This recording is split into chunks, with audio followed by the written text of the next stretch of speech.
monde change et l'humanitaire, naturellement, change aussi. Il n'est pas épargné par ce changement. Il n'y a pas une rupture, mais il y a manifestement, de même qu'une transition économique, énergétique, il y a une transition humanitaire. Et donc, le Fonds Croix-Rouge française, depuis maintenant 3 ans, a défini un certain nombre de missions pour aller de l'avant. D'abord, l'attribution de bourses postdoctorales chaque année, et puis la distribution de prix. Les personnes qui sont ainsi distinguées, nous voulons les mettre comme exemple de ce qu'il convient de faire, surtout dans le domaine de la réflexion humanitaire, pour que les jeunes, ceux qui arrivent, puissent s'inspirer, suivre des traces, ce qui n'exclut pas naturellement d'innover. Et puis, après les bourses, les prix, un colloque annuel destiné à rassembler, mais non pas comme malheureusement c'est trop souvent le cas dans les colloques humanitaires, avec une large prédominance de présence occidentale. Nous avons voulu que ces colloques aient lieu dans les pays et que ce soit essentiellement les acteurs du dit pays qui soient là, en très grande majorité. Nous sommes très heureux d'être ici avec vous à l'occasion de ce séminaire scientifique de très grande importance, non seulement pour le mouvement international de la Croix-Rouge, mais également pour le domaine humanitaire à Madagascar, sinon le domaine humanitaire tout court. Il est important désormais de mettre en contact les acteurs opérationnels au monde académique, car dans un monde en perpétuelle mutation et changement, la réflexion éthique est plus que primordiale dans le domaine humanitaire. Il est primordial d'encourager le débat sur les thématiques qu'est la transition humanitaire et réflexion éthique à l'heure où la demande en intervention humanitaire est en hausse. C'est un honneur de vous recevoir dans ce lieu. Juste 2 petits mots sur l'IEP Madagascar. L'IEP Madagascar existe depuis 5 ans. On entame notre 6e année d'existence. Et l'humanitaire est dans notre champ de recherche à travers le laboratoire Gouvernance et Développement Laboratory. Et nous sommes fiers d'avoir également des étudiants en humanitaire qui s'ouvrent cette année. Donc, quelques étudiants sont là. Ce que nous attendons de ce séminaire, et surtout nos étudiants, je pense, c'est avoir des nouveaux points de vue sur cette réflexion. Qu'est-ce que c'est que l'humanitaire? Qu'est-ce que c'est que la transition humanitaire? Et qu'est-ce que c'est que l'éthique en humanitaire? Chose peut-être que dans un parcours classique de ce qu'est l'humanitaire, à Madagascar, on n'a pas encore abordé sous cet angle-là. Donc les réalités de la transition humanitaire, nous avons comme problématique comment se structure le champ humanitaire malgache hier à aujourd'hui et quelles sont les interactions entre les structures locales et nationales.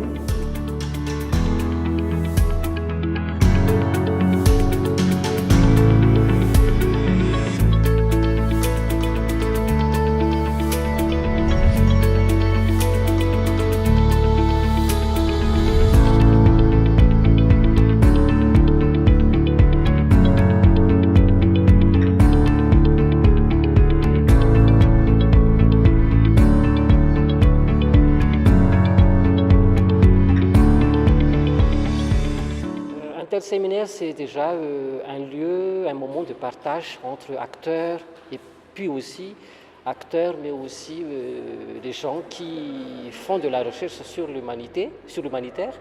Alors, un colloque comme celle-ci va aider surtout les acteurs à améliorer ce que nous faisons de tous les jours. C'est vrai qu'en tant qu'acteur, on n'a pas des moments ou des périodes où on peut avoir un petit recul pour réfléchir un peu de ce que nous avons fait et ce que nous allons faire.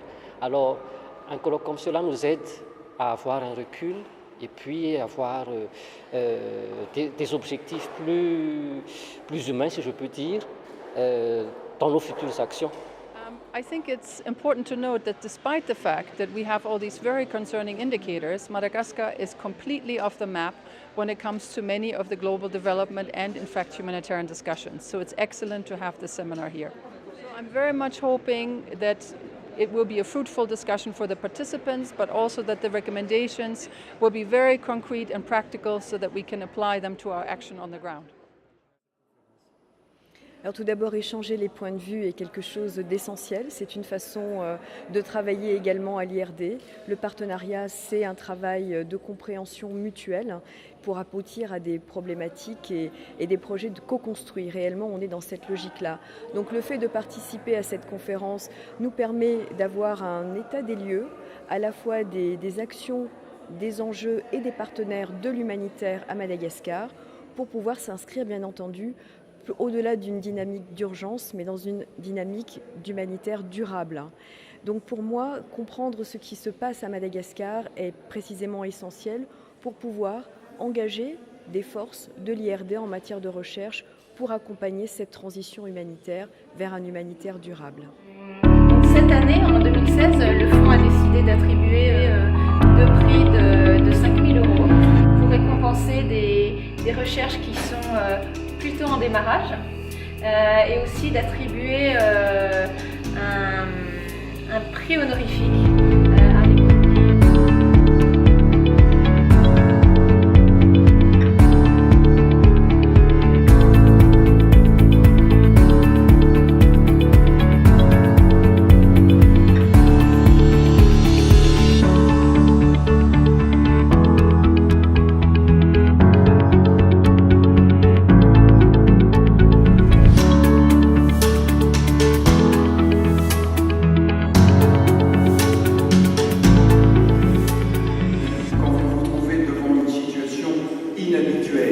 inédite, pour laquelle vous n'avez pas de repères.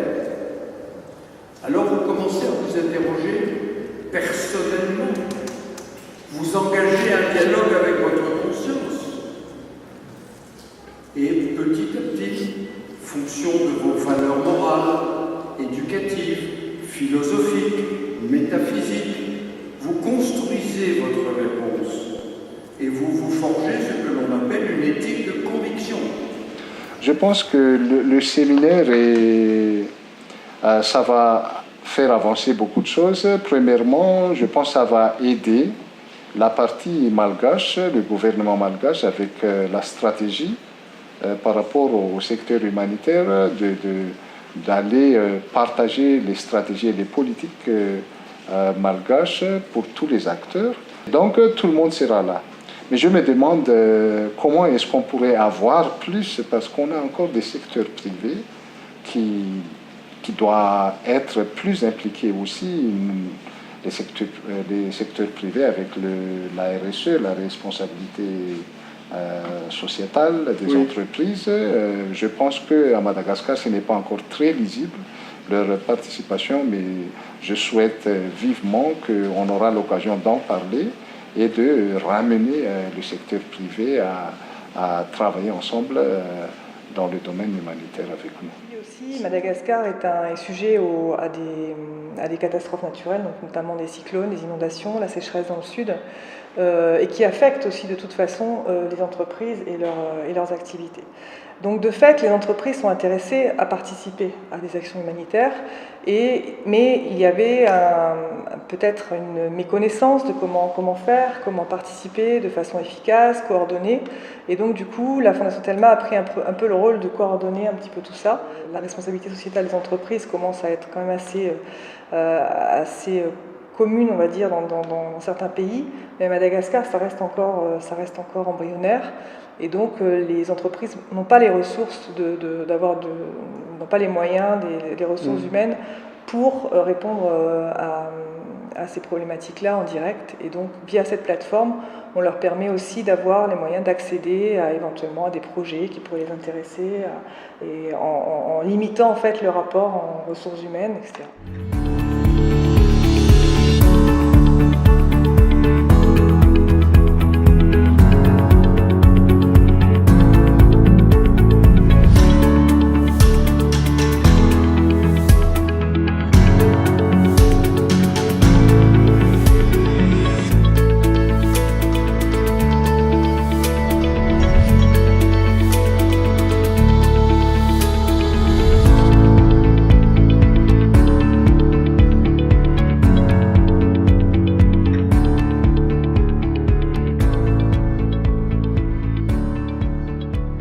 les grands défis, me semble-t-il, est d'éclaircir la question d'action ponctuelle qui est nécessaire au moment de cataclysmes, de cyclones, de choses comme ça, et l'action dans la durée.